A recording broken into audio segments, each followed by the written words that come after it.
Hola, cariñosa y cordial bienvenida.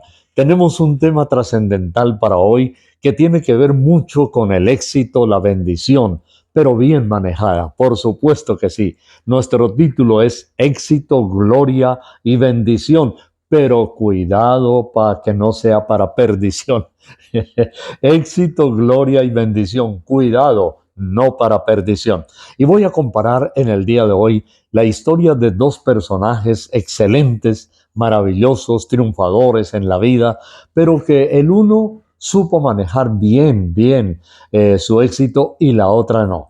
En la síntesis que quiero presentarles hoy es el paralelo y el contraste entre estas dos vidas, estos dos personajes exitosos y la forma como manejaron su inmensa fortuna y su popularidad. Como, digamos, elemento en común, debo decir que ambos comenzaron amando profundamente a Dios.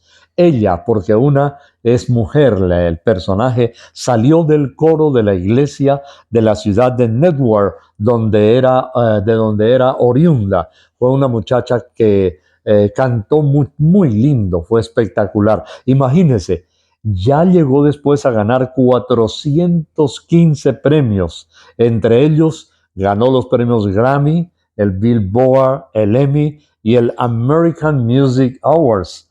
Pero terminó de una manera triste su vida, con ansiedad, consumida en la tristeza, la desilusión, a pesar de tener millones y millones de dólares. Y del otro, ya les digo enseguida quién es, otro personaje que vivió bajo un imperio de un rey muy poderoso, y este muchacho fue criado allí, le dieron una educación espectacular, brillante, tuvo todas las comodidades, la fortuna, el dinero que podía imaginar, también un poder militar, un poder, fue impresionante, era imagínense, el nieto de este emperador.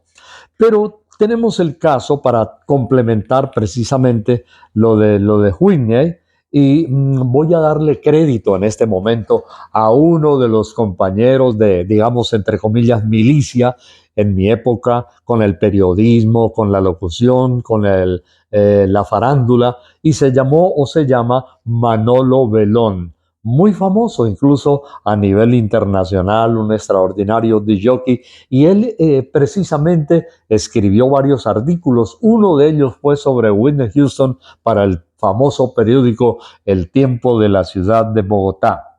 Y dice lo siguiente: que cantara en un coro en su iglesia no es casualidad. Su madre, Cissy Houston, ya había cantado en el coro, lo mismo que su prima Dionne Warwick. Y es que Whitney viene de una familia profundamente espiritual, muy religiosos. Entonces ya tenemos un poquito el panorama allí. Desde su adolescencia, además, ella posó para numerosos productos de belleza y de moda. Una jovencita apenas, fue portada de varias revistas dirigidas a adolescentes, como la revista Seventeen. Digamos, en otras palabras, que en su época de teenager, esta chica, Whitney Houston, fue famosísima y muy exitosa. Ayudaba a su imagen limpia, era una piel fresca que transmitía buena energía y que paradójicamente contrasta con la figura demacrada que se le vio en sus últimos días, en sus últimos años. Imagínese, murió relativamente joven, 48 años de edad, pero ya estaba realmente muy demacrada. Manolo Belón dice, hay un mito que dice que todos los cantantes morenos comienzan sus carreras en el coro de la iglesia, o por lo menos la mayoría de ellos. Muchos en efecto lo han hecho, como lo fue Whitney Houston. Pero cuando ella comenzó a salir ya de la iglesia, en 1983, por ejemplo, cantó con el entonces llamado Frank Sinatra Negro, Teddy Pendergrass. El tema era Hold Me. y ya un poquito más adelante ella se casó, pero parece que fue un matrimonio equivocado, porque el hombre con quien se casó, que también era famoso, la golpeaba, aparecía con la piel demacrada y llena de moretones. Su ex esposo era Bobby Brown. En un concierto en Mississippi, Bobby Brown, su ex esposo, recordando a su esposa que había muerto, ya les digo cómo murió ella, le mandó un beso al cielo y luego le pidió a todo el público, a la audiencia, que ellos cantaran mientras él lloraba y lloraba y lloraba profundamente. Fue realmente algo muy triste. En otras palabras, Whitney eh, tomó decisiones equivocadas. Se dice que, por ejemplo, consumía muchos medicamentos para calmar la tristeza, la depresión, la ansiedad. No eran drogas malignas, sino medicamentos. Y parece que ella puso una buena cantidad de esos medicamentos en la bebida que tenía y fue encontrada en la bañera de su habitación sumergida. Dicen que parece que ella se quedó dormida por estos calmantes, por estos sedantes, y al quedar dormida y bajo el nivel del agua se ahogó. Pero una escena que contaron un poco también triste fue la de su hijita, que en las últimas horas su hijita de 18 años, Bobby Cristina, tuvo que ser ingresada al hospital, pues se encontraba por la muerte de su mamita histérica, exhausta e inconsolable. Impresionante. Entonces, por eso, amigos, es nuestro título en el día de hoy. Éxito, gloria y bendición, cuidado que no sean para perdición. Bien, el otro personaje, y por eso en él quiero que entremos ya en el tema profundamente, porque es muy, muy importante, permítame decirle, que sepamos manejar el éxito. Este muchacho, porque este se trata de un hombre, renunció a la identidad del imperio en el cual se crió, que le costaba perder fama, popularidad, una vida opulenta, llena de riquezas, o sea, perdió todo. El cuadro comparativo es que este fue el contrario. Mientras ella se levantó en un ambiente cristiano, religioso, él estaba en un imperio pagano, malvado, perverso, tirano y cruel, y él pasó de allí más bien hacia el otro lado, hacia la dimensión espiritual, pero supo mantenerse, y ya vamos a ver cómo supo mantenerse, porque después también tuvo éxito. O sea, no solamente fue en el imperio, pero también él tuvo éxito en todo sentido y fue un hombre muy feliz y muy equilibrado. ¿De quién se trata? Les voy a hablar de este personaje así rápidamente, con unas características buenas para todos nosotros, que sepamos manejar bien nuestra vida y manejar bien el éxito, o lo poco que tenemos también lo sepamos manejar. Se trata de Moisés en el imperio del faraón. ¿Usted sabe cuál fue el faraón en el cual vivió Moisés? Era Ramsés segundo. Ese dato no está en la Biblia, pero en efecto fue Ramsés segundo, el emperador, el faraón de aquel entonces. Y cuando uno va por el río Nilo, allá en el África, frente a Egipto, hay dos gigantescas estatuas, unas efigies inmensas de Ramsés segundo, el faraón, en honor, imagínense todavía, en honor al faraón, el del imperio en el cual vivió Moisés. Pero además, oiga, interesante, en el Museo del Cairo hay una gigantesca urna donde está el cuerpo del faraón. Y usted dice, pero ¿cómo es posible eso del cuerpo del faraón? Está el cuerpo del faraón embalsamado. Después de tantos miles de años, mire cómo se nos revuelcan los recuerdos de la vida y de la historia. Voy entonces rápidamente a este muchacho, a este hombre, Moisés. Moisés fue levantado en la casa del faraón. Recuerde que el mismo faraón había dicho que era importante matar a todos los niños, los bebés, los hijos de las mujeres de Israel, porque se estaban multiplicando muchísimo. Y la mamita de Moisés la historia la sabemos. Yo creo que la mayoría de la gente ha visto la famosa película Moisés y ya sabemos la historia de la famosa cunita o canastica calafateada con brea y tirada o puesta allí en el río Nilo y que desde lejos ella se paró para ver quién iba a recoger ese bebé. Y curiosamente, pero digamos más bien providencialmente, Dios metió su mano en el asunto y permitió que la hija del faraón sacara esta canastica, llevara el niño y lo adoptara como su hijo. Así que vino a ser el nieto del faraón y la Biblia nos dice que fue criado en sus costumbres. Pero veamos entonces cuál es la gran diferencia entre los dos. Yo quiero ver rápidamente estos tips que nos van a ayudar, por favor, a cada uno de nosotros. Moisés fue un muchachito, un joven ya después, que renunció a su identidad, ya lo hemos mencionado.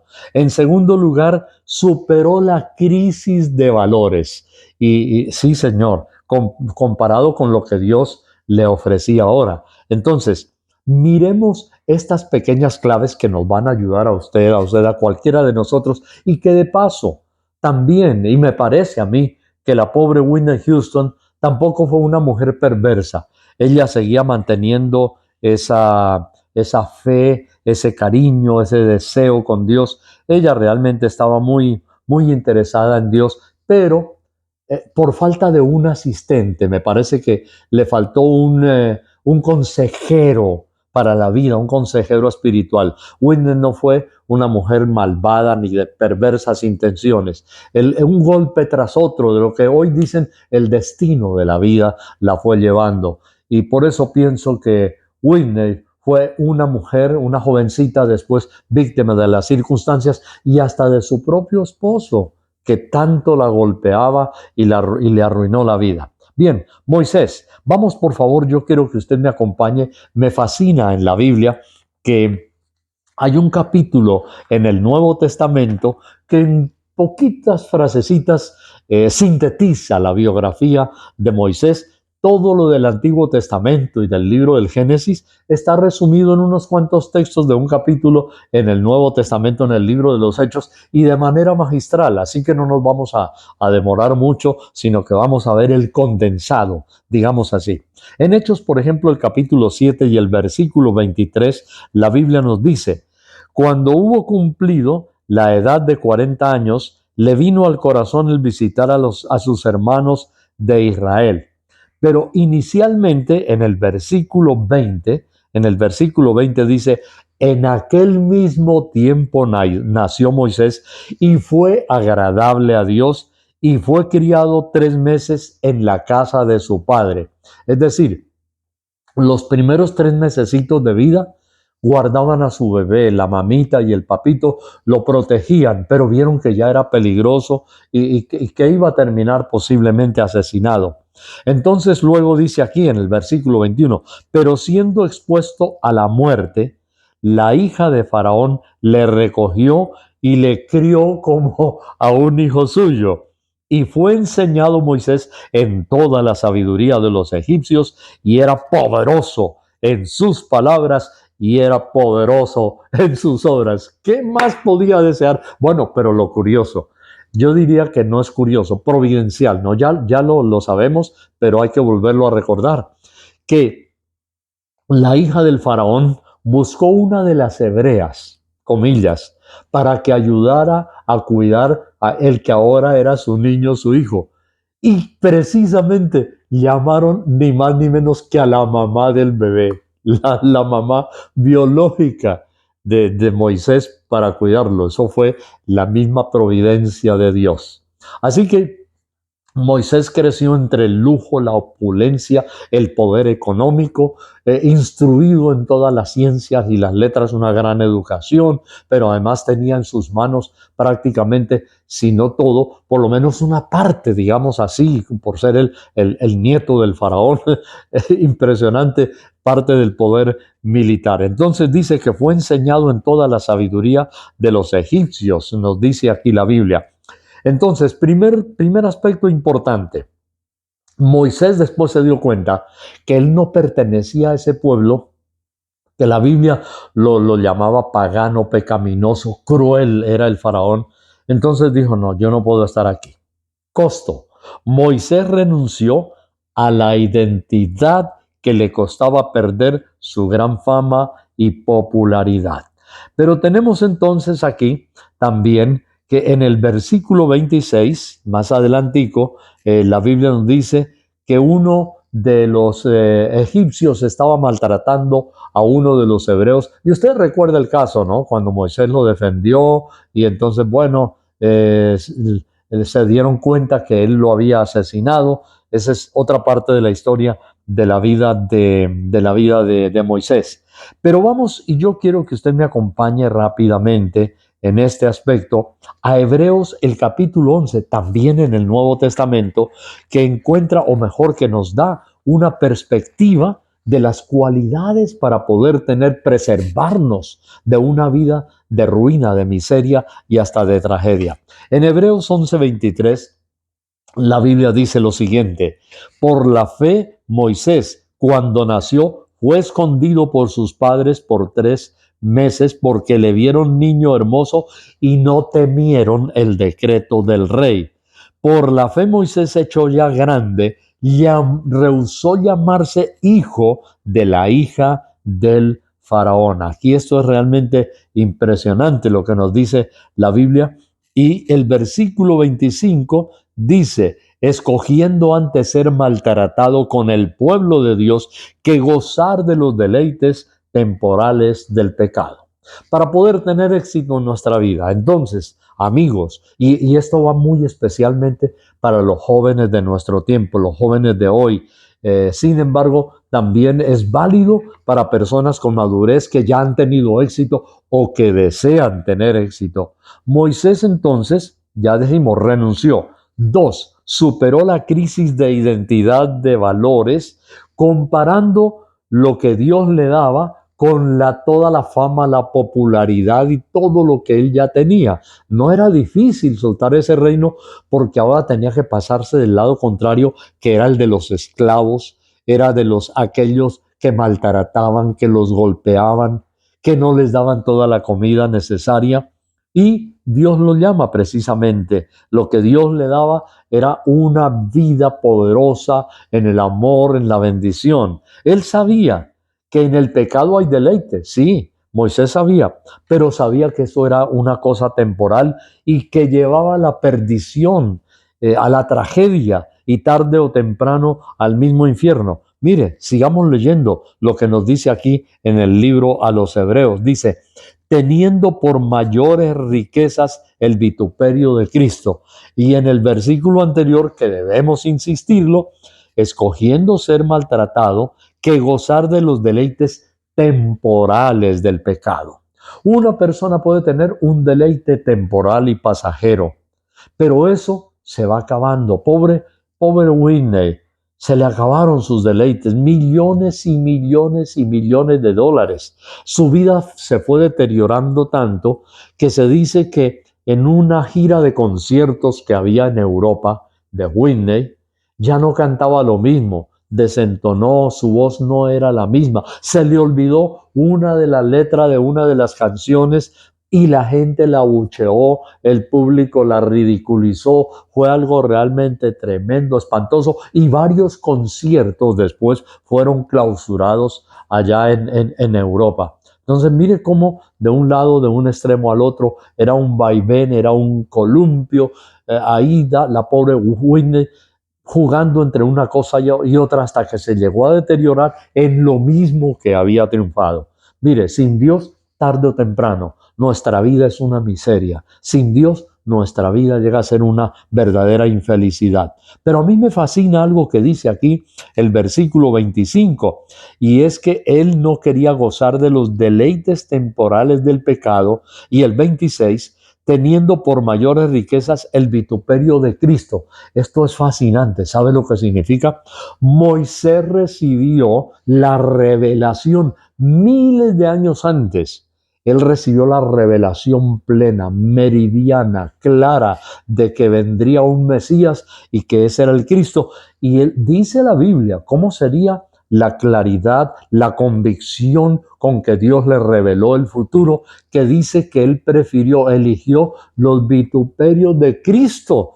Por favor, en esa época nadie había hablado de Cristo, o sea que Moisés recibió miles de años antes, vivió el futuro en el pasado y eligió porque tenía la mirada puesta en el galardón. Y a mí me gusta la palabra la mirada. Entonces, estamos viendo ya las claves para ser verdaderamente exitosos y triunfadores. Aparte de renunciar, ahora superar esas crisis. La palabra que tenía la mirada puesta en el galardón me fascina porque indica la magnitud de la revelación que Moisés recibió. La palabra mirada aquí en el original del idioma es apoplebo, que significa apo, ver de lejos, y plebo, mirar de manera extasiada. Significa literalmente mirar haciendo abstracción de todo lo de los demás y de todo lo demás a fin de observar de una manera fija, de una manera intensa el objeto que es en este momento el punto que está mirando Moisés, o sea, alejó su mirada de todo lo demás, no le servía. Alejó su mirada de las riquezas del mundo y en cambio puso su mirada su visión en el futuro mesiánico. Eso es lo espectacular. Él vio el futuro mesiánico. Si nosotros queremos ser exitosos o aún para manejar lo que ya tenemos, debemos hacer esto que hizo Moisés, superar esa crisis y mirar con abstracción lo que Dios verdaderamente tiene para nuestra vida. Con mayor razón en nuestro tiempo, porque Moisés no tenía la revelación. Nosotros sí tenemos la revelación total. O sea, no tenía la revelación de las escrituras. Todavía no había sucedido, pero la ventaja es que para nosotros ya sucedió lo que Moisés vio anticipadamente y ya hemos visto personalmente la experiencia y la historia misma y todo lo demás que nos da los elementos de revelación, la misma Biblia, el Espíritu Santo, los elementos, pero ya como un hecho fáctico, ya como un asunto consumado de la historia. Moisés tenía una perspectiva de revelación. Nosotros, aparte de la revelación, tenemos la perspectiva de una convicción, de un hecho fáctico, de algo que ya sucedió. Así que nosotros, en cierta manera, venimos a ser incluso más responsables que Moisés, porque la Biblia nos muestra, la historia nos muestra, y ya podemos nosotros con mayor conocimiento de causa, sabiendo que Él vino a redimirnos, a derramar su sangre en la cruz, tenemos más elementos favorables, más elementos de causa para poder tomar una decisión. Y Moisés, por pura fe, por eso es que la Biblia nos dice aquí en el libro, el capítulo 11 a los Hebreos, que el gran capítulo de la fe, que fue por la fe que Moisés hizo eso. Entonces, tercero, y vamos ya prácticamente concluyendo, es que Moisés también, y este es el otro aspecto, estableció un orden de prioridades. ¿Ya me ha seguido la secuencia? Renunciar a la identidad, superar las crisis de valores, ahora establecer. ¿Qué tenemos que hacer? Establecer significa, amigo, tome una decisión. Amiga, tome una decisión. Usted, mi amigo televidente, tome una decisión, establezca un orden de prioridades. Por eso ese orden de prioridades está en el versículo 26 que acabamos de leer, donde él puso la mirada fija. Él estableció un orden de prioridades. Se sometió a Dios. Debemos someter a Dios nuestros planes. Moisés dijo, en mi orden de prioridades, las cosas que yo tengo, los planes de mi vida, Dios está en primer lugar. Pero además, no solamente Dios está en primer lugar, sino que los planes que tengo, y eso es muy importante para ti también, para todos, los planes que tengamos, los proyectos de vida, los sometamos a Dios. No solamente nuestro aspecto personal, pero también con la familia. Tenemos que ver resultados, éxitos. Hemos visto hoy muchas personas cristianas profesionales de éxito y ponemos en las manos de Dios esto es importante, cualquier orgullo de éxito de los resultados. A mí me parece que, como digo, la pobre Whitney Houston no tuvo un consejero, un amigo, un pastoreo que le ayudara a ella y le dijera, mira, no hagas eso, vas por mal camino. Ella inocentemente dijo, aquí hay una vida exitosa, hay una vida linda. Tal vez quizá ella no tuvo toda la dimensión del conocimiento de causa. Por eso es tan importante que nosotros, usted, amigo televidente, si no lo ha hecho nunca, conviértase a Cristo, congréguese en una iglesia cristiana, vaya donde se pueda recibir orientación de la palabra, prevenciones a tiempo. Recuerde que en el aspecto del tránsito, la conducción de vehículos, hay unas señales que incluso en los exámenes exigen que la persona sepa, se llaman señales preventivas. Cuidado, deslizamiento, cuidado, bifurcación de camino, cuidado, curva pronunciada a la izquierda o a la derecha. Esas señales preventivas nos ayudan para, en otras palabras, como decimos en Colombia, para no meter la pata y cometer errores. Entonces Moisés estableció un orden de prioridades y dejó su éxito, porque después Moisés tuvo éxito. Le ganó la guerra al faraón, se le salió por allá por el mar y pasó al otro lado. Eso fue algo impresionante. El periodista, el historiador Flavio Josefo dice que los egipcios se dieron cuenta de la forma tan impresionante que estos hebreos, estos israelitas suicidas se le mandan al mar a ahogarse. Seguramente vieron que nosotros los tenemos encerrados con las tropas atrás. Lo que hicieron fue mandarse al suicidio.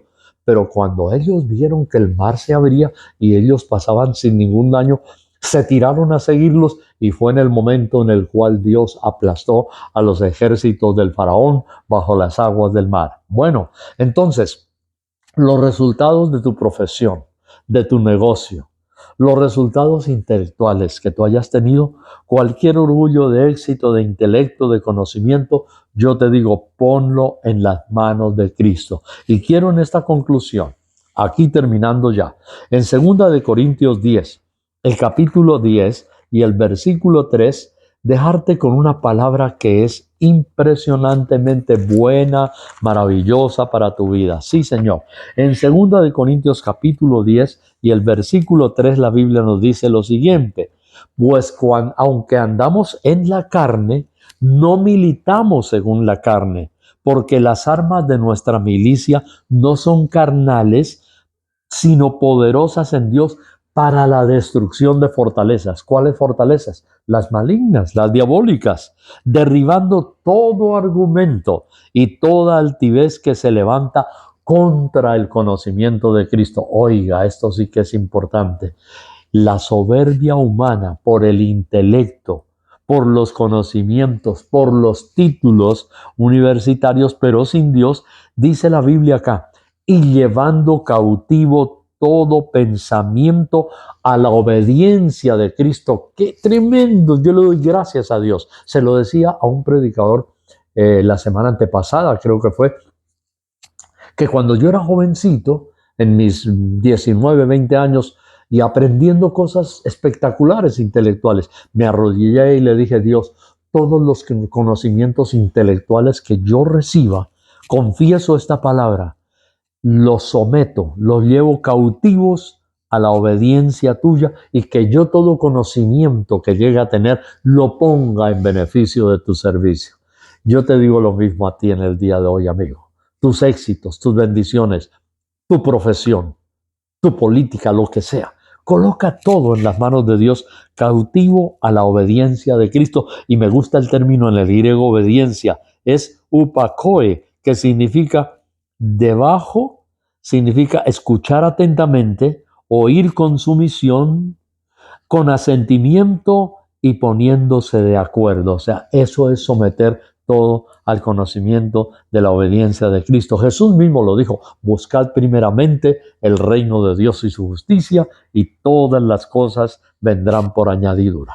Vamos a orar, pero yo quiero en el día de hoy finalmente es dejarte la buena impresión de Moisés. ¿Cómo logró sostenerse Moisés? ¿Cómo logró sostenerse Moisés? La Biblia nos dice que se sostuvo, recuerda lo que leímos hace un momentico en Hebreos, se sostuvo como viendo al invisible. Uy, no, no, no, eso sí es impresionante. En Hebreos, el capítulo 11 y el versículo 29. Yo te lo quiero dejar una vez más ahí, Hebreos 11, 29, pero además deseo que oremos junticos para que tú puedas tener el gozo y la bendición de Dios. Sí, 29 dice, por la fe pasaron el mar rojo como por tierra seca, e intentando los egipcios hacer lo mismo, fueron ahogados, dice la Biblia, fueron ahogados. Uf, esto es impresionante. Se mantuvo como viendo al invisible, dice la Biblia. Bueno, entonces, una mirada de abstracción. ¿Tienes problemas? ¿Hay angustia? ¿Hay dificultad en tu vida? ¿Tienes dudas? Digamos que decisiones difíciles para tomar. Te invito en este mismo momento. Entrégale a Cristo tu vida. Déjale tus planes, tus conocimientos, tus cosas y deja que el amor de Dios inunde tu vida y tu corazón. Que tu vida no sea una desgracia. Recuerda, éxito, gloria y bendición, pero cuidado que no sean para perdición. Ahí donde tú estás, amigo televidente, te invito, cierra tus ojitos. Sí, eso es. A todos, oremos a Dios. Repite conmigo esta oración al Señor. Dile así, Señor Jesús, yo te entrego mi vida. Señor, gracias por amarme. Gracias por morir por mí en la cruz. Te entrego mis éxitos y mis fracasos. Te entrego mi vida llena de dudas, de temores, y te ruego, Dios, dile, te ruego, Dios, que me ayudes para ser exitoso, pero a la vez bendecido y feliz bajo tus manitas divinas, bajo tu presencia y bajo tu guianza y tu bendición. En el nombre de Jesucristo de Nazaret, Señor, declaro que tú eres mi Salvador. Límpiame con tu sangre. Y yo, Señor, creo que tú eres mi Dios y mi Rey. Ayúdame, te entrego mis planes y te entrego mi vida. Amén.